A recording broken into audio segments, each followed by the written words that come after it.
நேயர்கள் அனைவருக்கும் என்னுடைய இனிய ஆங்கில புத்தாண்டு வாழ்த்துக்கள்.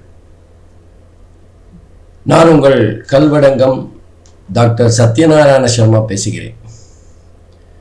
இன்னைக்கு நம்ம ஆங்கில புத்தாண்டு எந்த மாதிரியான பலன்களை 12 ராசிக்கும் தரப்போறது அப்படிங்கிறத தான் பார்க்க போறோம். இந்த வருடம் ஆங்கில புத்தாண்டு பிறக்கின்ற அந்த வேளை ஒரு சிறப்பான நிகழ்வுகளை உள்ளடக்கியதாக இருக்கும். அதாவது இந்த வருட கிரகங்கள் என்று சொல்லப்படுகின்ற சனி பகவான், குரு பகவான், ராகு கேது பகவான் ஆகிய 3-4 கிரகங்களும் பெயர்ச்சி ஆகின்றது. அதுல முதல்ல பார்த்தோம்னா சனி பகவான் மார்ச் 29ஆம் தேதி 2025 அன்று இரவு 11:01 கும்பராசியிலிருந்து மீன ராசிக்கு பயிற்சியாரார். அப்போ ஒரு 3 மாசம் கும்பராசியிலும் மீதி 9 மாதங்கள் மீன ராசியிலும் இருந்து பலன்களை தரப்போறார். அடுத்து நம்ம வருட கிரகத்தில் முக்கியமானது குரு பகவான். குரு பகவானை பொறுத்தவரை மே மாதம் 14ஆம் தேதி 2025 அன்று காலை 7:07 ரிஷப ராசியிலிருந்து மிதுன ராசிக்கு பயிற்சியாரார். அப்போ குரு பகவானை பொறுத்தவரை ஒரு 5 மாசம் ரிஷப ராசியிலும் மீதி ஒரு 7 மாதங்கள் மிதுன ராசியிடமிருந்து பலனை தரப்போறார். குரு பயிற்சியை பொறுத்தவரை அதிசார பயிற்சியும் கூட இருக்கிறது. அதாவது அக்டோபர் 17ஆம் தேதி 2025 குரு பகவான் அதிசாரமாக மிதுன ராசியிலிருந்து கடகராசிக்கு போறார். அந்த அதிசார பெயர்ச்சி நிவர்த்தி எப்போ ஆறுது அப்படின்னு பார்த்தோம்னா டிசம்பர் மாதம் 7ஆம் தேதி 2025.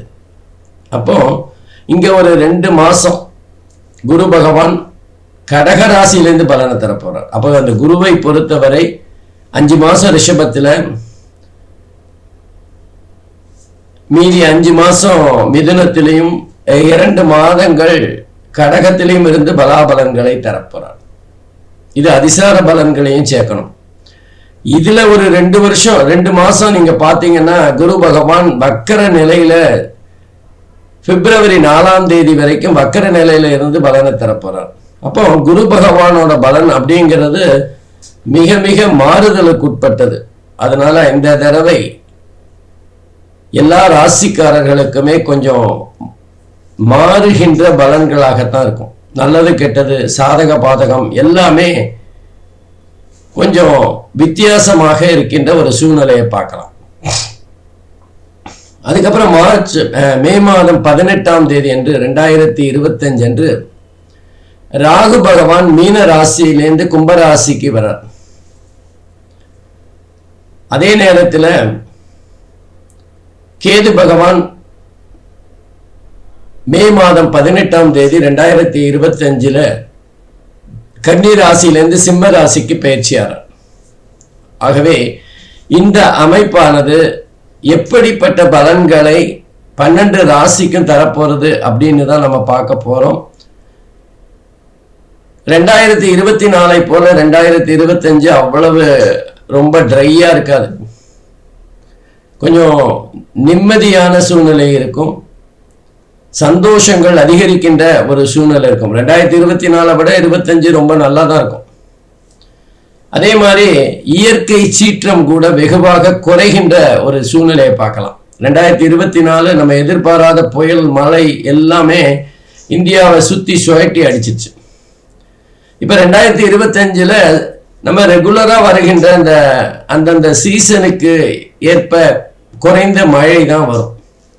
பெரிய புயல்கள்லாம் வருவதற்கான வாய்ப்புகள் குறைவு.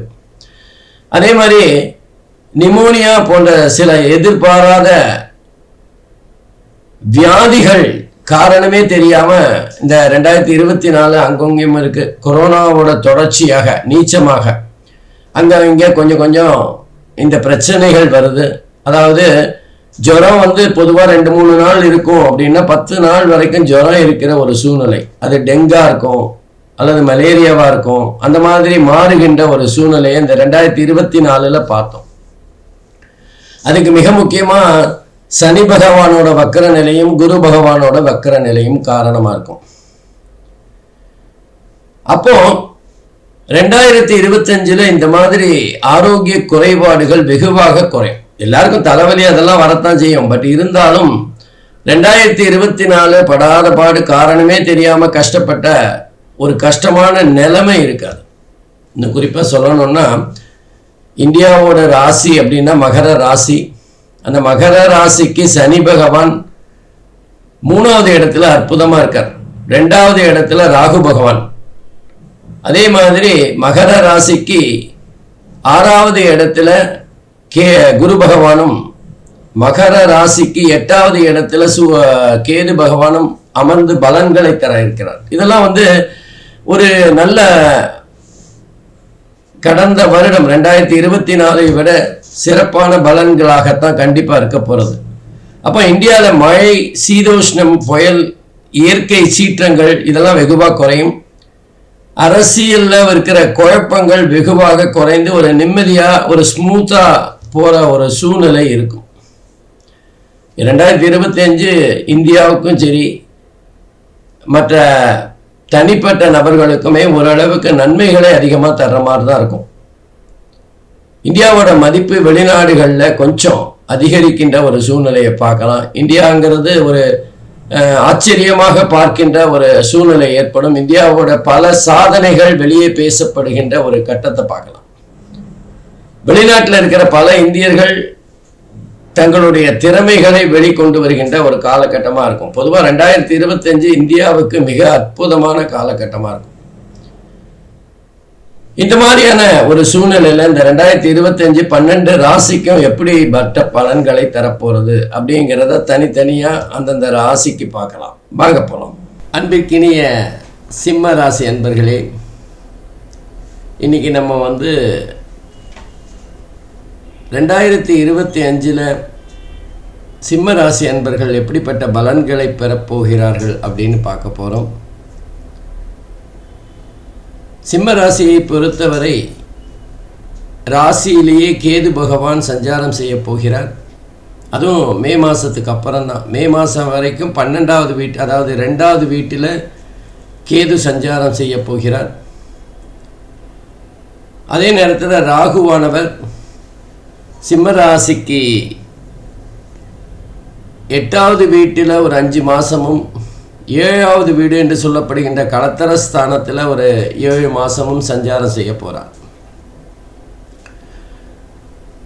குரு பகவானை பொறுத்தவரை 10வது வீட்டில் ஒரு 5 மாதமும் 7 மாதம் 11வது வீட்டிலையும் நல்ல அற்புதமான அமைப்பில் குரு பகவான் சஞ்சாரம் செய்ய போகிறார். சிம்ம ராசிக்கு குரு பகவான் நல்ல பலம் பொருந்திய இடத்துல இருக்கார்.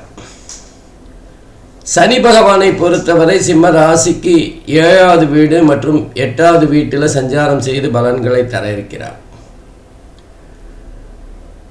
இந்த அமைப்புகள் எப்படிப்பட்ட பலனை தரும் அப்படின்னு பார்க்கறதுக்கு முன்னாடி இந்த 2025 என்பது 3 கிரகங்கள், 4 கிரகங்கள்னே வச்சுக்கலாமே. அதாவது சனி பகவான், ராகு, கேது, குரு பகவான் ஆகிய வருட கிரகங்கள் அனைத்துமே திருக்கணிதப்படி பயிற்சி ஆகின்ற ஒரு காலகட்டம் அல்லது வருடம் அப்படின்னு சொல்லலாம். அப்போ ஒவ்வொரு கிரகமும் 2 இடங்களில் இருந்து பலாபலன்களை தரப்போகுது. அப்போ ஒரு இடம் சுமாரான பலனாக இருந்தால் அது பயிற்சியானவுடன் நல்ல பலனை தருகின்ற அமைப்புக்கு வந்துடும். அதனால் இந்த 2025 12 ராசியுமே கவலைப்பட வேண்டிய அவசியம் இல்லை. குறிப்பாக 2024 விட நிச்சயமாக ஒரு முன்னேற்றமான பலாபலன்களைத்தான் தரும். அந்த பலன்கள் எப்படி, சிம்ம ராசிக்கு அது எப்படிப்பட்ட பலன்களை தரும் அப்படின்னு பார்க்கலாம். சிம்ம ராசியை பொறுத்தவரை குரு பகவான் நம்ம ஜீவனஸ்தானம் அப்படின்னு சொல்லப்படுகின்ற 10வது இடம், லாபஸ்தானம் அப்படிங்கிற 11வது இடத்துல சஞ்சாரம் செய்து பலன்களை தர இருக்கிறார். ரெண்டுமே குருவை பொறுத்தவரை ஒரு நல்ல அமைப்பு தான். அப்போ வேலை விஷயமாக இந்த காலகட்டத்தில் முயற்சி செய்து கொண்டிருக்கின்றவர்களுக்கு வேலை அமையக்கூடிய வாய்ப்புகள் இருக்கு. அதே நேரத்தில் வேலையில் ஏதாவது ப்ரமோஷன், இல்லை நம்ம தொழில் செய்கிறவங்க, வியாபாரம் செய்கிறவங்க ஏதாவது ஒரு முன்னேற்றம், வளர்ச்சி இருக்குமான்னா கண்டிப்பாக இருக்கும். ஏன்னா குரு 10வது வீட்டில் உட்கார்ந்துருக்கார். தனித்த குரு பெரிய அளவில் பலனை தரமாட்டார் அப்படின்னாலும், ஜீவனஸ்தானத்தை பொறுத்தவரை குரு பகவான் பணத்தை தருகின்ற ஒரு அமைப்பில் இருக்கார். குருவை பொறுத்தவரை 2, 5, 10 இதெல்லாம் ரொம்ப அற்புதமான இடங்களாக அமையும். அப்போ சிம்மராசி அன்பர்களுக்கு கையில் பணம் புரளக்கூடிய காலகட்டமாக இருக்கும்.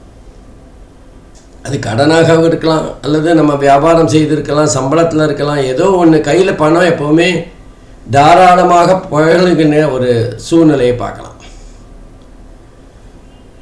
அதே மாதிரி ஒரு 7 மாதம், மே மாதத்துக்கு அப்புறம் குரு பயிற்சியாகி 11வது வீடு என்று சொல்லப்படுகின்ற லாபஸ்தானத்துக்கு புதனோட வீட்டுக்கு வந்துடுறார். அப்போ வியாபாரம், தொழில் போன்ற விஷயங்கள், வேலையாக இருந்தாலுமே ஊதிய உயர்வு போன்ற விஷயங்கள், பண முன்னேற்றம், அதாவது பொருளாதார ரீதியாக முன்னேற்றத்தை தருகின்ற ஒரு காலகட்டமாக அமையும். ஆகவே சிம்மராசிக்கு குருவை பொறுத்தவரை அற்புதமான பலன்களைத்தான் தரப்போகிறார். இது தவிர குருவோட பார்வை வேற இருக்கு. குருவோட பார்வை அப்படிங்கிறது 3, 5, 7 ஆகிய முக்கியமான இடங்களுக்கு விழுகிறது. குரு பார்க்க கோடி நன்மை, குருவினால் அனைத்து தோஷங்களும் விலகும் அப்படின்னு சொல்லப்பட்டிருக்கு. இப்போ குரு 3வது வீட்டை குரு 3வது வீட்டை முயற்சி ஸ்தானத்தை பார்க்குறார். 3வது வீடுங்கிறது முயற்சி ஸ்தானம், நம்மளோட கம்யூனிகேஷன், தொலைத்தொடர்பு பற்றிய விஷயங்களை சொல்லக்கூடிய ஒரு இடம். அதே நேரத்தில் ஷேர் மார்க்கெட் பற்றி சொல்லுகின்ற இடம், இளைய சகோதரர்களை பற்றி சொல்லுகின்ற இடம். இந்த இடத்துலலாம் குரு பகவானோட பார்வை போகிறதுனால நல்ல முன்னேற்றங்கள் இருக்கும். இந்த கம்யூனிகேஷனில் வேலை பார்க்குறவங்க, ஐடி ஃபீல்டில் வேலை பார்க்குறவங்க, ஏன்னா இப்போ ஏஐன்னு புதுசாக ஒரு கம்ப்யூட்டர் சம்மந்தமான படிப்பு வந்திருக்கு. அந்த ஏஐங்கிறது மிக மிக முக்கியமான ஒரு தொழில்நுட்பமாக இருக்குது. அப்போது இந்த கம்யூனிகேஷன் சம்மந்தப்பட்ட மாணவர்கள் அல்லது அந்த துறையில் வேலை பார்க்குறவங்களுக்கு மிக முக்கியமான ஒரு பங்கு இருக்கும். அவங்களோட வளர்ச்சி அபரிமிதமாக இருக்கும். நம்ம எதிர்பார்த்ததை விட மற்றவங்க மெதுவாக முன்னேறுகின்ற போது இந்த துறையில் கம்யூனிகேஷன், அதே நேரத்தில் ஐடி போன்ற ஃபீல்டில் இருக்கிறவங்களுக்கு வேகமான வளர்ச்சியை பார்க்கலாம். அடுத்தது 5வது வீட்டை குரு பகவான் பார்க்குறார். 5வது வீடுங்கிறது பூர்வ புண்ணியஸ்தானம், பரம்பரை பற்றி சொல்லுகின்ற இடம், குலதெய்வத்தை பற்றி சொல்லுகின்ற இடம். அந்த இடத்துல குருவோட பார்வை விழுறதுனால நல்ல நல்ல நல்ல பலன்கள் கிடைக்கும். பூர்வீக சொத்து சம்பந்தமான வில்லங்கங்கள் விலகும்.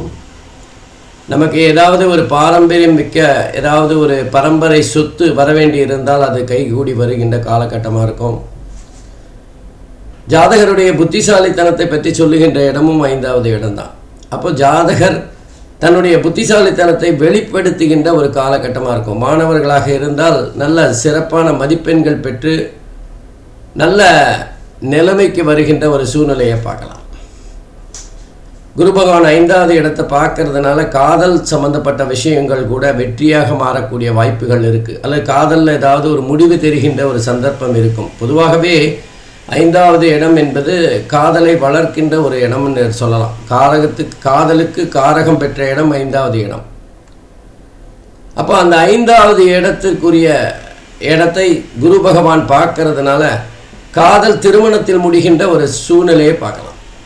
அது மாத்திரம் இல்லை, 5வது இடம் என்பது எல்லோருக்குமே திருமணத்தை பற்றி சொல்லுகின்ற ஒரு இடமாகவும் இருக்கும். ஆகவே பூர்வ புண்ணியஸ்தானம் என்று சொல்லப்படுகின்ற திருமண சம்பந்தப்பட்ட விஷயங்கள் கைகூடி வருகின்ற ஒரு சூழ்நிலையை பார்க்கலாம். அதுக்கு அடுத்தது 7வது வீடு. ஏழாவது வீடு கணவன் மனைவி நண்பர்கள் போன்ற விஷயங்கள் சூழ்நிலை பற்றி சொல்லுகின்ற ஒரு இடம். ஆகவே நம்முடைய கூட்டாளிகள் பற்றி சொல்லுகின்ற இடம். கணவன் மனைவிக்குள்ள ஒரு அந்யோன்யம் இருக்கும். கணவன் மனைவிக்குள்ள ஒருத்தருக்கு விட்டு கொடுக்கின்ற ஒரு சூழ்நிலை ஏற்படும். திருமணம் ஆகாதவர்களுக்கு திருமணம் கைகூடி வருகின்ற சூழ்நிலையை பார்க்கலாம். 2-3 வருஷமாக திருமணம் தள்ளி போயிட்டே இருக்குது ஏதோ ஒரு காரணத்தில்ங்கிறவங்களுக்கு இந்த காலகட்டத்தில் இந்த குருவின் பார்வை 7வது வீட்டுக்கு கிடைக்கிறதுனால சிம்மராசி என்பவர்களுக்கு திருமணம் கைகூடி வரும். அதே மாதிரி திருமணத்தில் கணவன் மனைவிக்குள்ள சின்ன சின்ன பிரச்சனைகள் பிணக்குகள் இருந்தால் அதெல்லாம் இப்போ சரி செய்கின்ற அல்லது ஒருத்தருக்கு விட்டு கொடுக்கின்ற ஒரு சூழ்நிலையை பார்க்கலாம். நல்ல நேரம், அதாவது 3, 5, 7 ஆகிய இடங்களை குரு பகவான் பார்க்கறது மிக மிக அற்புதமான ஒரு இடம் அப்படின்னு சொல்லலாம். அப்போ குரு பகவானை தொடர்ந்து சனி பகவான் சிம்மராசியை பொறுத்தவரை 7 மற்றும் 8வது வீட்டில் இருந்து பலாபலன்களை தர இருக்கின்றார். பொதுவாக 7வது வீட்டில் 3 மாதம்தான் இருக்கார். 7ல் சனி இருக்கிறதுங்கிறது குடும்பத்தில் குழப்பத்தை விளைவிக்கிற ஒரு இடம்தான். அப்போது சிம்மராசியை பொறுத்தவரை சனி பகவான் 7லேருந்து 8க்கு போனாலும் மிகப்பெரிய ஒரு நன்மைகளை செஞ்சிட போதில்லை. அதனால் சனி பகவானை பொறுத்தவரை சிம்மராசி அன்பர்களுக்கு கொஞ்சம் சோதனைகளை தருகின்ற இடம்தான். சனி வேற சூரியனுக்கு பகை வேற. அப்போது சனியினால் கிடைக்கின்ற பலாபலன்களை விட சனியின் பார்வை வேறு பார்க்கின்ற இடங்களை பாழ்படுத்திவிடும். சனியோட பார்வையானது சிம்மராசிக்கு 2, 5, 10 ஆகிய இடங்களில் வருது. 2ங்கிறது தனஸ்தானம், குடும்பஸ்தானம், வாக்குஸ்தானம். ஆகவே வியாபாரிகளாக இருந்தாலும் அல்லது தொழில் செய்கின்றவர்களாக இருந்தாலும் அவர்களுக்கு வர வேண்டிய பணம் கொஞ்சம் தாமதமாக வரும். கையில் உடனே பணம் வந்து சேருகின்ற நிலைமை இருக்காது.